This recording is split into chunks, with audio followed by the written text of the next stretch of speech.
오늘은 두 번째 사단의 무기고 폭파작전 두 번째로 무기명은 완전주일입니다. 마태복음 11장 28절에서 30절의 말씀입니다. 이 완전주의 역시 그리스도인들을 괴롭히는 정서적인 문제 중에 하나이고 사람마다 완전주의 성향은 정도의 차이지만 다 있습니다. 이건 누구에게 있거나 없는 것이 아닙니다. 일반적으로 나타나는 증상 몇 가지를 소개한다면 다음과 같은데 이런 증상들이 독립적인 증상으로 나타나는 것이 아니라 서로 연결해서 계속적으로 연쇄적으로 발전된다는 것을 여러분 기억하시기 바랍니다. 그래서 이런 완전주의자들이 갖고 있는 첫 번째 증상은 꼭 뭐냐면 내가 꼭 해야 한다는 무서운 압박감입니다. 이것을 잘 나타내는 전형적인 표현은 뭐냐? 나는 좀 더 잘해야 돼. 나는 좀 더 잘했었어야 했는데. 나는 좀 더 잘할 수 있어야 해. 라는 이런 것들이 한 일에 대해서 어느 순간에 물론 이런 일들이 우리가 어떤 일들 아쉬움이 느낄 때가 있어요. 그렇죠? 조금 더 어저께 밤에 공부를 조금 열심히 했으면 내가 한 챕터만 더 봤으면은 이번 시험에 아까 나왔을 때 이런 아쉬움은 좋은 겁니다. 왜냐하면 부족함을 깨닫고 좀 더 나아지려는 것이기 때문에. 그런데 이런 것이 아니라 자기 자신에 관해서 항상 좀 더, 조금 더 이런 생각을 갖고 있단 말이에요. 항상 부족하다는 관념에 사로잡혀 있기 때문에 이런 사람들은 항상 어떤 느낌이냐면 이렇게 발끝을 이렇게 올리고 계속 안간힘을 쓰는 거야. 그렇지만 결코 이룰 수 없는 가운데 갈등의 생활의 연속이 됩니다. 그러면 이런 사람들은 어떤 현상이 오냐면 자기 자신을 멸시해요. 자기 자신을 존중하지 않습니다. 완전주의는 낮은 자존감과 같이 자기가 한 일에 만족을 느끼지 못하기 때문에 항상 자신에 대해서 만족하지 못하는 감정에 사로잡혀 나 같은 것이 뭐 나는 뭐 해도 뭐 제대로 하는 게 없어. 나는 뭐 내세울 이런 생각을 가지고 있단 말이에요. 그러니까 이런 감정이 일상생활뿐 아니라 영적인 생활에도 자기 자신과 하나님은 1등을 요구하시는데 자신은 1등을 못하고 2등에 머물러 있기 때문에 하나님은 절대로 나를 기뻐하시지 않는다는 잘못된 틀에 매여 자신을 존중할 수가 없습니다. 그러면 세 번째 이런 사람이 나타나는 것이 뭐냐면 이 사람이 평안하겠습니까? 불안합니다. 이런 사람에게 평강이라는 것이 있을 수가 없고 항상 불안하고 초조할 뿐이라는 거예요.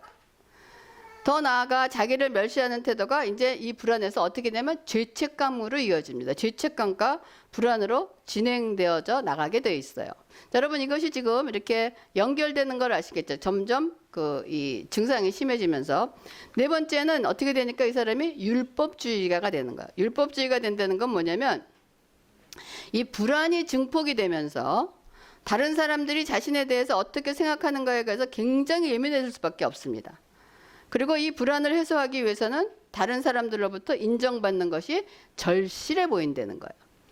그러므로 무엇이든지 항상 하라는 것과 하지 말라는 것들에 매여서 이런 방법 저런 방법으로 모든 사람 하나님까지도 만족시키고 인정받으려 하면서 자신도 모르게 율법이라는 굴레에 들어가 종의 멍에를 맨 사람이 되고 만다는 것입니다.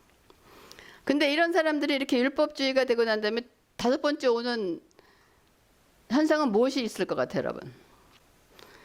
이렇게 자신의 삶과 모든 것이 다른 사람에 맞추어 살기 위하여 살아가는 삶이 계속되면 마음속에 생기는 것이 분노라는 거예요.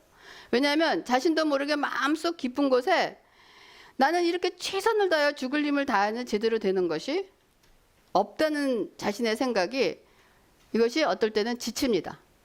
지치고 더 이상 할 수 없게 됐는데 그렇다고 해서 멈출 수 있는 상황도 아니게 되니까 주위 상황과 모든 사람과 하나님에까지 어떤 게 반발심. 하나님 도대체 나를 살아 계신 거야. 나를 달아보시는 거야. 그리고 적개심이 생깁니다.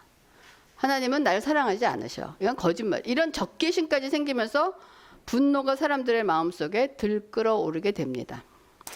그러면 이런 사람들은 분노가 생기면 분노를 제대로 막 폭발할 수 있을까? 이런 사람의 성격은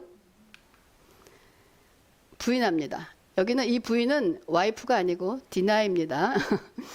자기 자신을 부인합니다. 왜냐하면 이런 성향의 사람들은 대부분 소심해요. 그리고 마음이 약합니다. 그래서 마음속에 분노가 들끓어 오르는데 화를 내는 것을 무서운 죄로 여겨. 화내면 안 되지. 이건 또 죄악이야. 그러니까 분노를 부인하면서 그것을 꾹꾹 억눌러서 꾹꾹 억눌러 버린다는 거야. 그럼 여러분 이런 사이클이 반복되면서 점점 자신의 모습이 어떻게 되겠습니까? 내 자신이 싫어지는 거야. 나 이렇게 사는 게 너무 싫다는 거야. 또 하나님도 사랑하지 못합니다. 하나님 사랑할 수 있겠습니까? 사랑하지 못합니다. 다른 사람의 관계도 잘 어울릴 수 없는 가운데 살아가려고 애쓸 때 오는 압박감, 긴장감 등으로 여러분 견딜 수가 없게 됩니다. 그렇기 때문에 결국 이런 큰 부담은 마음이 싸늘해지거나 아니면 무너지는 현상으로 나타납니다. 그러므로 이 완전주의 증상이 심화되면 우울증으로 연결되는 것이 어쩌면 자연적인 현상이라고 우리가 볼 수 있겠어요. 근데 이 완전주의란 여러분 세상에 완전주의라는 것이 있을 수 있습니까? 근데 왜 완전주의를 추구할까요? 여러분 내가 만약에 이런 완전주의의 성향을 갖고 있다면 아무도 완전한 자가 없습니다. 그렇기 때문에 완전주의가 되려고 노력하지 말라는 거예요. 최선은 다하지만 완전주의는 하는 거예요. 이거는 뭐냐면 완전주의라는 것은 자신이 세워놓은 기준에 절대로 도달하지 못하며 자신이나 자신의 행동이 누구를 절대로 만족시키지 못한다는 뭔지 아세요? 감정입니다. 어떤 능력이나 이런 것이 아니고 감정이라는 거예요. 이런 감정으로 가득 차 있다는 거예요. 그래서 누구를 그러면은 여러분들 완전주의가 되고 누구를 만족시키겠다는 것입니까? 자신을 포함한 모든 사람들과 하나님까지도 완전하게 만족시키기를 원한다는 거예요. 그러면 성과는 어떻게 될까요? 완전주의는 없기 때문에 완전하게 할 수가 자기의 목표에 달성할 수가 없다는 거야. 목표를 달성하면 또 난 좀 더 잘했어야 돼. 끊임없는 거기를 향해서 가기 때문에 만족할 수가 없다는 거예요. 그래서 이렇게 항상 만족하지 못한다는 감정 때문에 자신을 어떻게나 격화시켜. 나는 이것밖에 되는 사람이, 이것밖에 할 수 없는 사람이다. 이렇게 자신을 격화시키거나 다른 사람에게 인정받지 못하는 것 혹은 인정받지 못하는 것에 대해서 매우 예민합니다.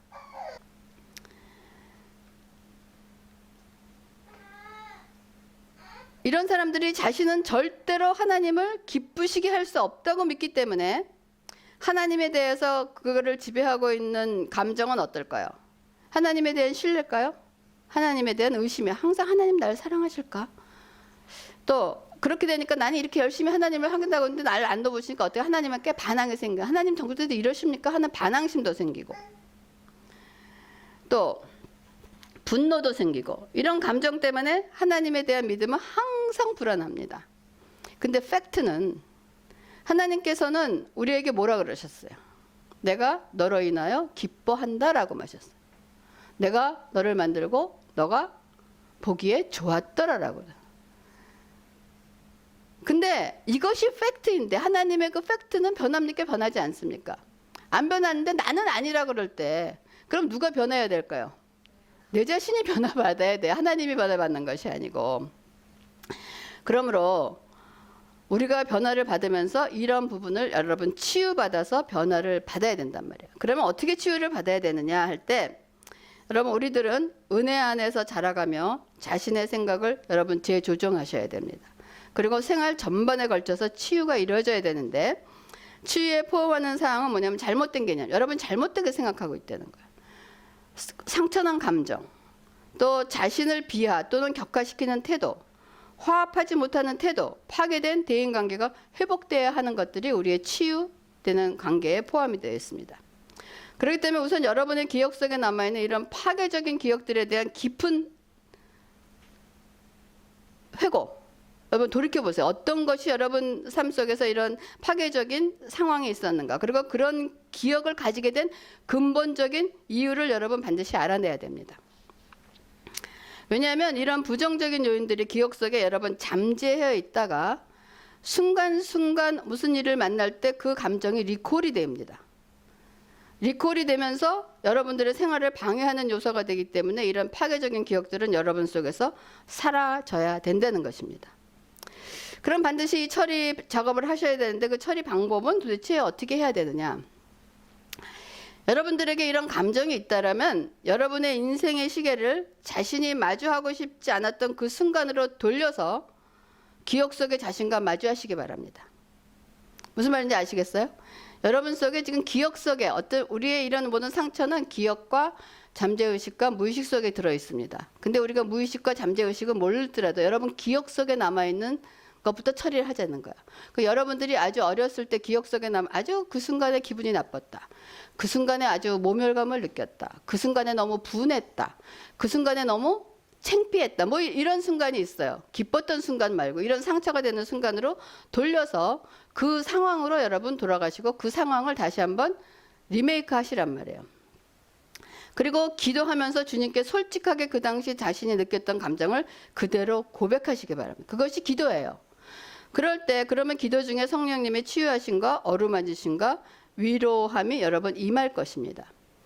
저는 이런 기억이 많이 있습니다. 이런 치료를 많이 받아봤는데 제가 제 기억에 초등학교 한 3학년, 4학년쯤 됐을 거예요. 근데 미술 시간인데 여러분 데칼코마니라고 그러나요? 막 바닥에 막 이 미술에 막 여러 가지 색깔 칠한 다음에 그다음에 검정색으로 다 칠합니다. 그렇죠? 그리고 이제 면도칼 같은 걸 이렇게 뭐 붓질을 하면 그런 이렇게 색깔이 나오잖아요. 이제 그런 거를 했었어요. 그리고 그 시간에 했는데 여러분 때 초등학교 때는 그런 게 있는지 몰라. 그러고 난 다음에 뽑으면 나중에 이 뒷판에다가 잘한 사람 거만 뽑아갖고 다 붙이지 않고 잘한 사람 거만 뽑아요. 근데 내가 뽑혔게 못 뽑혔게? 못 뽑혔어요. 그때 못 뽑혔을 때 저는 지금도 이 교실에 그 뒤에 붙어있던 그 장면이 아직 제 기억에 남아 있습니다. 그리고 그때 어떤 학생들과 어떤 선생님이 있었는지는 모르지만 그 화면이 저에게 사진 찍히듯이 남아 있어요. 그때 제 감정이 어땠냐면 화가 났어요. 왜 난 안 뽑히는 거야? 왜 난 안 뽑혔을까 하는 화가 나 있었고, 그것이 저가 살아갈 때 이 미술에 대한 자신감의 결여예요. 어디 가서 누가 미술을 그린다. 나는 미술 그리는데 그런 것이 한번 베끼니까 어디 가서 미술을 하거나 한다 그러면 자신감이 없는 거야.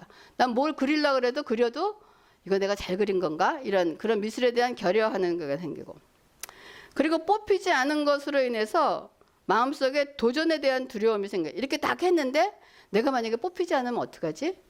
이런 두려움이 있기 때문에 어떤 거에 대한 도전을 하지 못한다는 거예요. 그래서 이런 성격들이 어쩌면 제가 살면서 살아오는 어떠한 내가 부분에 도전을 싫어한다거나 어떤 새로운 거를 가는 걸 싫어한다거나 하는 것이 이러한 영향에 있는 거예요. 그러니까 이제 예를 들면 우리 목사님은 날 보고 새로운 길 안 하고 안전한 길을 찾아간다 그러는 그러한 다르지만은 어떠한 내 생활 베이스에서 나를 지배하는 어떠한 그러한 영향들이 내 일상생활에서 나타난 거를 우리가 알 수가 있습니다. 그래서 이런 것들을 통해서 우리가 어떨 때는 그렇지만 이 세상 사람들은 세상 것들은 이런 것을 통해서 자신을 비참하게 만들거나 차별을 느끼게 하거나 사랑받지 못하는 느낌을 가지게 한다는 거예요. 근데 여러분 제가 디자인을 공부하고 싶어서 공부한 게 아니고 하다 보니까 디자이너가 된 거예요. 그럼 그 디자이너라는 것은 미적 감각하고 연결이 됩니다. 제가 어렸을 때 가지고 있던 감각이 뭡니까? 나는 미술에 대해서는 자신감이 없다는. 그러니까 제가 그런 디자인을 할 때가도 그렇게 자신감 있게 했던 기억이 별로 없었던 것 같습니다. 그렇지만 세상을 살아가면서 하나님 안에서 그러한 것들이 꼭 미술을 잘해야지만 인생의 성공자가 되는 건 아니잖아요. 다른 방향에서도 있고 그런 치유하면서 했을 때 하나님이 그런 방법으로 다 치유하셔서 그것이 더 이상 나에게는 남아있는 기억이지만 더 이상 그것이 나를 죄책감을 느끼게 하거나 우스러들게 하거나 어떤 용기를 얻게 하는 요소가 더 이상은 작용하지 않는다는 것이 중요한 겁니다. 그렇기 때문에 하나님은 우리를 아무런 조건 없이 기쁘게 받으신다는 거예요. 내가 미술을 잘해야지만 하나님이 나를 받으시는 것이 아니라는 것입니다. 그렇기 때문에 하나님은 우리가 다른 사람보다 무언가 뛰어나서 받으시는 것이 아니라 그냥 자녀이기 때문에 기쁘게 받으신다는 거예요. 그래서 이러한 정서적인 문제들의 원인은 대부분 근데 어린 시절에 관계를 맺었던 사람들로부터 온다는 것입니다. 이것이 하나님의 렌즈는 as it is. 그냥 있는 그 모습, 있는 그대로 사랑하시는데 우리 부모가 만들어준 렌즈를 통해서 하나님과 사랑과 인생들을 바라보게 되는데 여기에서 문제가 있을 수 있다는 것입니다. 그래서 여러분 완전주의와 우울증을 일으키는 사람의 가족관계에서 가장 공통된 문제 거기에 뭐가 있는지 아세요? 만족할 줄 모르는 부모들이 있다는 것이 그들의 공통적인 현상입니다. 자녀들에게 자기들이 정해놓은 어떤 기준에 도달하는 것을 요구하는 조건적인 사랑을 하게 된다는 거야. 근데 마침 이 조건적인 사랑은 우리가 들으면 기분 나쁘잖아요. 그렇죠? 사랑은 그냥 주는 거지 뭐 조건적인 사랑을 하느냐. 근데 이 조건적인 사랑은 마치 우리의 무의식과 잠재의식 가운데 존재하고 있는 우리의 그냥 행동 양식 같아요.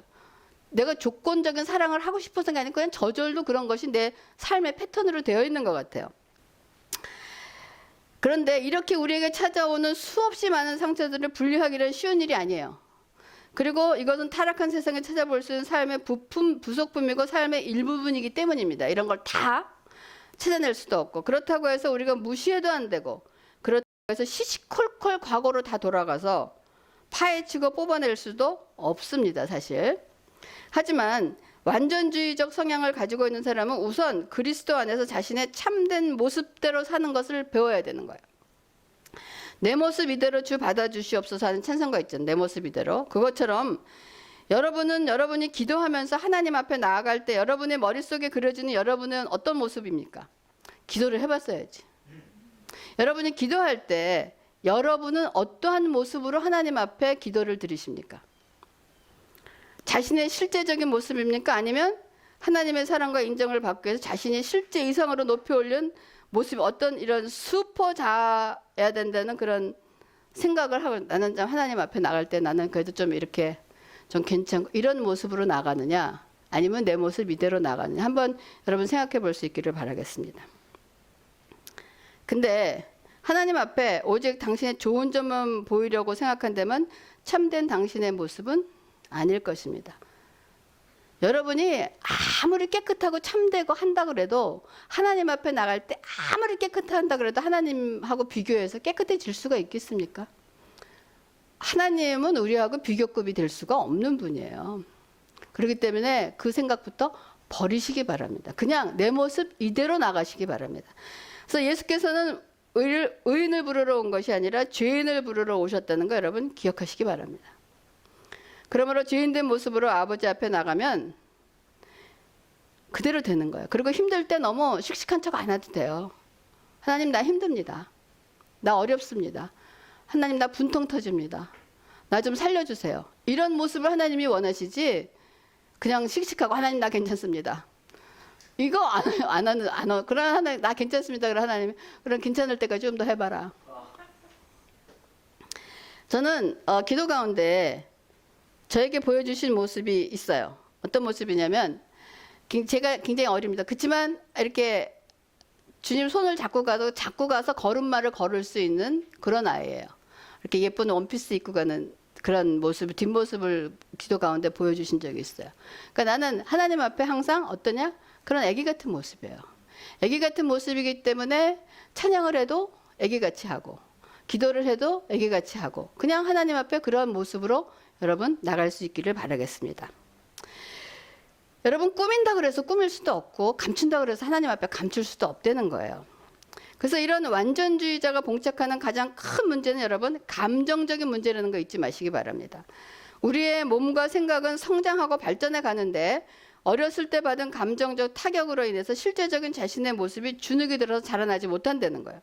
그래서 나이는 60인데 감정적인 나이는 몇 살이냐? 5살이에요. 그러니까 이로 인해서 사실 드러날 것만큼 불구하고 인격적으로 아주 유치한 부분이 드러나는 경우가 여러분 이럴 때 이해하실, 아니 저 사람은 나이를 먹었고 뭔데 왜 저렇게밖에 안 하나 할 때 그거예요. 이게 모든 건 다 자라났지만은 나는 감정은 5살밖에 된 애가 아니라는 거예요. 그래서 감정의 성숙도도 계속되어야 하는데 과거 어느 지점에 그대로 머물러 전혀 자라지 못한다는 것입니다. 여러분의 감정의 성숙도가 몇 살인가 여러분 한번 체크해 보셔요. 사람들은 상장기를 통해서 신체적으로 성숙한 남자와 여자로 변화되어야 하지만 영적인 면과 정서적인 면에서 미숙한 단계에 머무르는 상태에 살고 있다는 거. 이것이 문제라는 거예요. 그러면 이런 완전주의라는 무게의 공격을 받은 사람들에게 필요한 처방전은 뭘까요? 여러분들에게 나는 완전주의적인 성향이고 이거를 좀 벗어나고 싶은데 어떤 처방이 내려지면은 좋을까요? 이런 사람이 듣고 싶은 말이 무엇이 있을까요? 괜찮아. good enough. 충분해. 그리고 너 더 할 필요 없어. 너 갖고 있는 짐 다 갖고 와. 나한테 와서 좀 쉬고 가. 물 한 잔 마시고 쉬고 가. 이겁니다. 그래서 완전주의로부터 궁극적인 치유는 오직 한 가지 하나님의 은혜뿐이에요. 세상에는 굿 이너프라고 얘기하는 사람 없습니다. 너 충분해. 너 쉬었다 해. 네 거 다 내가 해줄게. 이 세상에는 이런 사람 없어요. 그렇기 때문에 이거를 치유받을 수 있는 것은 오직 하나님의 은혜뿐이라는 거예요. 그래서 은혜라는 말이 여러분 영어로는 그레이스인데 헬라어로는 뭔지 아세요? 헬라어로. 여러분 그런 얘기 맞아. 아, 저 사람은 좀 카리스마가 있어 그러잖아. 그 카리스마가 있다는 게 뭐예요? 은혜라는 말이 카리스라는 그리거에서 온 거예요. 근데 왜 사람들이 그 카리스마가 있다는 것이 거기에 그렇게 부착이 되는지 난 잘 모르겠어요. 카리스마, 세상에 말하는 카리스마의 의미와 성경에서 말하는 카리스와 의견이 부착되는지 모르겠어요. 그 카리스라는 공짜로 주어진 것, 과분하고 공 없이 얻는 것, 일을 해서 얻을 수 없는 것, 그리고 갚을 수 없는 호의라는 뜻이 카리스입니다. 그러니까 이 단어의 뜻을 보면 완전주의자들이 치유받을 수 있는 치료제라는 것이 여러분 그 단어에서 느껴지지 않습니까? 그래서 오늘 본문의 말씀이 우리 모두가 꼭 듣고 싶은 정답이며 치료제입니다. 마태복음 11장 28절 다 같이 읽겠습니다. 시작. 수고하고 무거운 짐진 자들아 다 내게로 오라 내가 너희를 쉬게 하리라. 네, 수고하고 무거운 짐진 자들아, 혼자서 다 하려고 낑낑대면서 죽을 똥말똥하는 사람에게 다 내게로 와라. 내가 숨 좀 쉬게 해주겠다. 그리고 내 짐 다 내놔. 내가 그 무거운 짐 다 들어줄게 라고 얘기하는 거예요. 근데 어떤 사람이 그런 얘기를 해요. 하나님이 다 내가 들어줄게 했더니 어떤 비유가 오냐면 시골의 할머니가 옛날에 그 높은 이걸 메고 가잖아요. 그러니까 걸어가시는 게 너무 힘들으니까 택시가 지나가다 기사 아저씨가 세우고 할머니 힘든데 택시 타고 가세요. 그랬더니 할머니가 택시를 탔어요. 택시를 타고서 할머니가 뭐 어떻게 하는 줄 아세요? 그거를 그대로 이거 지고 가는 거야.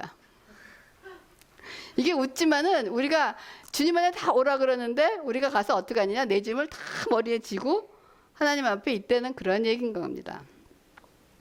그래서 하나님께서 우리를 사랑으로 받아주시는 것은 우리가 얼마나 여러분 가치가 있고 없는가 있는 게 아시고 그냥 우리를 받아주셨다는 거 잊지 마시기 바랍니다. 그런데 이런 은혜의 체험을 하룻밤 사이에 이런 증상을 바꿀 수는 없습니다. 우리가 은혜에 살아야 되는데 이런 은혜를 통해서 우리가 하룻밤 사이에 이 모든 것들이 다 날아가 버리지 않는다는 거예요. 그렇게 마치 머리에 짐을 지고 차를 타고 가시는 할머니처럼 우리도 처음에는 내 머리를 지고 예수님 안에 들어가서 쉬려고 한다는 거예요. 그렇기 때문에 이런 변화를 경험하려면 시간과 과정과 이해와 치료 그리고 마음을 새롭게 함으로 변화를 받는 생각의 재조정이 필요하단 말이에요. 그러면 왜 사람들은 이런 조건 없는 사랑을 확 받아들이지 못할까요? 여러분 이걸 왜 이렇게 좋은 건데 왜 확 받아들이지 못할까요? 우리가 이런 사랑을 받을 수 없는 사회 속에 살고 있기 때문에 이런 개념들이 우리 사고방식과 행동 양식을 이끌고 있어요. 기브 앤 테이크예요. 그냥 주는 건 없어. 그래서 우리가 이런 가장 작은 가정이라는 사회 속에서부터 이런 방법으로 살고 있습니다. 왜? 우리가 경쟁 사회 속에 살고 있고 상벌주의, 잘하면 상 주고 못하면 이런 주의에 살고 있기 때문에 이런 것들을 확 받아들일 수가 없다는 거예요. 그래서 또한 특히 부모나 예비 부모들까지도 반드시 기억할 것은 부모들이 여러분 무엇을 가르쳤냐가 중요한 것보다도 그 가르침을 통해서 자녀가 무엇을 받아들였나를 여러분 기억하셔야 돼요. 여러분들이 자녀를 길렀지만은 그 가르침을 통해서 자녀가 무엇을 어떻게 받아들였는가를 여러분 기억할 수 있기를 바랍니다. 이것이 뭐냐? 그 말이 곧 걔의 수준에 내려가서 걔하고 맞는 명령을 내리라는 얘기입니다. 그러니까 조건적으로 자녀를 사랑하는 부모는 없습니다. 그렇죠? 하지만 우리도 모르는 사이에 조건적인 사랑으로 키우고 있다는 거예요. 그래서 내가 뭐 이거 하면 뭐 해줄게. 뭐 해줄게. 이거가 우리 말에 아직 배어 있어요. 그래서 여러분들 이거 훈련할 수 있기를 바랍니다. 이렇게 조건적으로 받는 사람은 그 사람은 나는 부모를 만족시킬 수 있다는 감정으로 절대로 살아갈 수 없습니다. 나는 항상 부족한 애라고 생각하고 살아갈 수밖에 없다는 거 여러분 기억할 수 있기 바랍니다. 그래서 이게 참 어렵지만 칭찬과 구별하기 어렵지만 그래서 여러분 부부가 기준을 세워 놓으셔야 돼요.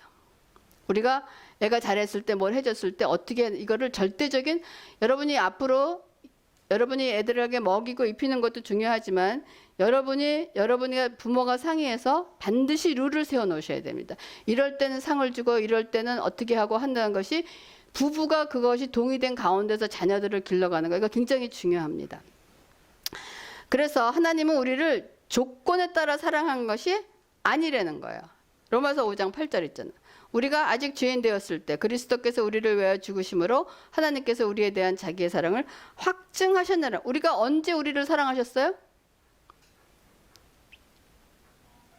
우리가 언제일 때 하나님이 우리를 우리가 아직 죄인이었을 때 사랑하죠. 우리가 의인이 되었을 때 사랑하신 거 아니까 아직 죄인 되었을 때 사랑하셨다는 거예요. 그러니까 우리가 꼭 조금 나아지고 깨끗해지고가 아니고 그냥 우리가 죄인이었을 때 사랑했다는 것을 여러분 잊지 마시기 바랍니다. 그리고 수고하고 무거운 짐진 자들아 다 내게로 오라. 내가 너희를 쉬게 하리라. 얼마나 기쁜 소식입니까? 여러분 방법대로 살지 않아도 된다는 거예요. 그러니까 더 좋은 삶의 길이 있다라고 얘기하시면서 마태복음 11장 29절에서 30절. 나는 마음이 온유하고 겸손하니 나의 멍에를 메고. 누구의 멍에를? 나의 멍에가 여러분 멍에예요? 나의가 누구예요? 예수님의 멍에입니다. 그렇죠? 나는 마음이 겸손하고. 이거 누가 얘기한 거예요? 예수님이 얘기한 거잖아요. 그러니까 나의 멍에는 예수님의 멍에를 메고 내게 배우라. 누구에게? 예수님에게 배우라. 그러면 너희 마음이 쉬움을 얻으리니 이는 내 멍에는 누구 멍에? 예수님의 멍에는 쉽고 내 짐. 누구 짐? 예수님의 짐은 가벼웁니다라고 얘기를 하십니다. 여러분 멍에 아세요? 욕. 이거래요. 소에게 저렇게 씌운 겁니다. 그래서 이렇게 보면 양쪽에 두 마리가 같이 씌울 수 싱글로 되어 있는 것도 있고 더블로 되어 있는 것도 이렇게 두 가지 멍에를 씌우는 거예요. 근데 예수님은 이 멍에가 쉽다라고 얘기해서 그 의미는 무엇일까요? 멍에가 쉽대요. 저게 쉽게 해서 이렇게 목에다 막 이렇게 집어넣는데 쉽겠어요? 여러분이 입는 옷이 여러분은 불편할 때가 있죠. 여러분 어때가 불편해요? 여러분에게 맞지 않을 때, 그렇죠? 그리고 이제 저는 나이가 들어가니까 옷이 무거우면 싫습니다. 옷이 무거우면은 옷이 아무리 좋아도 그 옷 자체가 나를 편안하게 못해요. 그러니까 나에게 뭔가 맞지 않는다는 걸 얘기해주고 있다는 거예요. 그러니까 여러분의 멍에가 만약에 무겁다라고 생각을 하면 어떤 게냐면 여러분의 능력을 넘어선 무엇인가가 여러분에게 주어졌다는 거예요. 그리고 여러분에게 맞지 않는 뭔가를 얘기한다는 거예요. 그래서 어떻게 하냐? 버거운 거예요. 그 짐이. 그리고 불편합니다. 근데 예수님의 멍에가 쉬운 이유는 어떻게 하냐? 예수님이 우리에게 딱 맞는 멍에를 주신다는 거야. 예수님이 주시는 멍에는 우리에게 딱 맞는 거야. 내가 스스로 진 멍에는 내가 나에게 버거운 걸 주시는 거야. 근데 예수님의 멍에가 쉽다는 것은 예수님이 나에게 딱 맞는 옷을 주셨다는 것을 의미합니다. 그럼 여러분 그런 얘기를 할 거예요. 그럼 반드시 꼭 멍에를 매야 될까요? 꼭 매야 될까요? 안 매도 돼요. 예수님의 사람이 아니려면 안 매도 됩니다. 근데 여러분이 예수님의 사람이라면 예수님의 멍에를 반드시 매야 됩니다. 왜냐하면 저 멍에를 끌고 일하는 저 소 주인은 저 멍에를 맵니다. 그렇죠? 주인의 뜻대로 저 소를 사용하기 위해서. 그것처럼 여러분이 예수님의 사람이라면 반드시 멍에를 매야 됩니다. 근데 내 짐은 가볍다라고 얘기하신 것은 예수님이 우리에게 홀로 남겨두시지 않는. 그러니까 멍에가 두 개가 졌다면 내가 하나 메고 하나는 누가 졌다는 거야? 예수님이 메셨다는 거야. 그렇기 때문에 예수님이 네 멍에 너 혼자 가게 되지 않고 내가 함께 매주겠다라고 얘기하시는 거예요. 그렇기 때문에 여러분은 함께 하시기 때문에 하나님이 주신 멍에는 여러분 가볍습니다. 그 이유는 뭐냐면 우리의 경험으로 봐서 저희 부부에게 주어주신 하나님의 멍에, 저희 삶 속에서 개인적으로 이끌어주신 멍에도 있지만 지금 궁극적으로는 이 사역을 우리에게 멍에를 메어주신 것입니다. 근데 이 멍에는 사실 힘들지 않습니다. 가볍습니다. 왜? 우리에게 맞는 거기 때문에. 여러분 근데 힘들지 않다라고 얘기할 때 오해하지 마세요. 우리는 어떨 때 육체적으로 피곤해요. 그리고 걱정과 근심도 있지만 그것이 나를 짓눌러서 못 살게 만들지 않는다는 거예요. 그 멍해가 어떨 때는 수고도 해야 되고 인내도 해야 되고 그런 것을 필요로 하지만은 그 멍해는 결국은 우리에게 기쁨과 감사와 하나님께 드리는 영광이 되기 때문에 그 멍해가 결코 어렵지 않다는 거예요. 그렇기 때문에 여러분 그걸 믿으시기 바랍니다. 그러므로 여러분, 여러분의 연약함을 하나님께 항상 구하시기 바랍니다. 하나님께 구할 때 그 연약함이 여러분 주 안에서 여러분 강함으로 나타납니다. 잊지 마세요. 그 연약함이 하나님 안에서 뭐냐면 강함으로 나타나면서 강해질 때 여러분을 자유함으로 이끌어 가십니다. 나는 더 이상 연약해서 나는 부족해서 이것이 아니고 주 안에서 나를 자유함으로 이끌어 가시는 거예요. 그러니까 이 자유함으로 이끌어 가시면 그 연약함이 더 이상 나를 얽매여 쓰는 마귀의 무기가 되지 않고 오히려 그 연약함이 우리의 자랑이 될 것입니다. 여러분 믿으시기 바랍니다. 그렇기 때문에 앞의 시간에 다루었던 낮은 자존감과 오늘 다루었던 완전주의라는 감정에 매여 있는 분들은 그것이 실제 자신의 여러분이 아니라는 거 깨달으시기 바랍니다. 마귀가 우리를 속인 거예요. 그러므로 우리 아버지 되신 하나님 아버지께서 어떤 분이신가를 여러분 다시 한번 깊이 묵상하시길 바랍니다. 그 아버지께서 우리를 얼마나 사랑하셨는가 다시 한번 로마서 5장 8절입니다. 우리가 아직 죄인 되었을 때 우리 그 모습이는 그리고 그리스도께서 우리를 위하여 죽으심으로 여러분을 위해서 죽은 사람 있습니까? 없어요. 우리를 위하여 죽으심으로 하나님께서 우리에 대한 자기의 사랑을 확증하셨다라고요. 하나님이 이렇게 우리를 사랑하신다는 거 여러분 잊지 마시기 바랍니다. 그러면 여러분 하나님 앞에 나아갈 때 우리에게 주신 새로운 우리의 자신의 모습이 있습니다. 우리의 모습이 무엇이냐? 어떤 모습일까요? 화려한 모습일까요? 고린도후서 4장 7절입니다. 우리가 이 보배를 질그릇에 가졌으니 우리는 뭐입니까? 우리는 질그릇이에요. 질그릇은 어떻습니까? 보잘것도 없고 깨지기도 쉽고 누가 귀하게 여기지도 않습니다. 그것이 우리의 모습인 거예요. 근데 그 안에 뭐가 있다는 거예요? 보배가 있다는 거. 그 보배가 누굽니까? 예수 그리스도. 예수 그리스도가 힘이 큰 능력은 하나님께 있고 우리에게 있지 않으면 알게 하려는. 여러분 이거 있지만 우리는 모두 질그릇입니다. 하지만 그 안에 뭐가 있느냐? 보배가 있다는 거 여러분 잊지 마시기 바랍니다. 그래서 우리 겉은 이렇게 보여도 속은 예수님이 계시기 때문에 우리는 어떤 사람이냐? 우리는 연약하지만 능력 있는 하나님이 계시기에 그 능력을 행사할 수 있다는 것입니다. 새롭게 주어진 우리 모습은 우리가 사방으로 우겨싸움을 쌓여도 당하여도 쌓이지 아니하며 답답한 일을 당하여도 낙심하지 아니하며 박해를 당하도 버림받지 아니하며 거꾸림을 당하여도 망하지 아니합니다. 기도하겠습니다. 하나님 감사를 드립니다.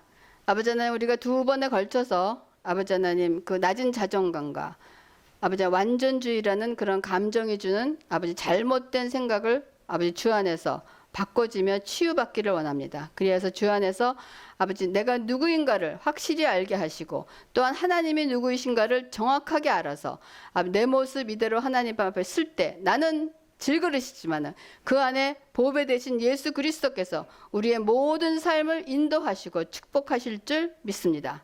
감사를 드리면서 모든 말씀을 예수님의 이름으로 기도합니다. 아멘.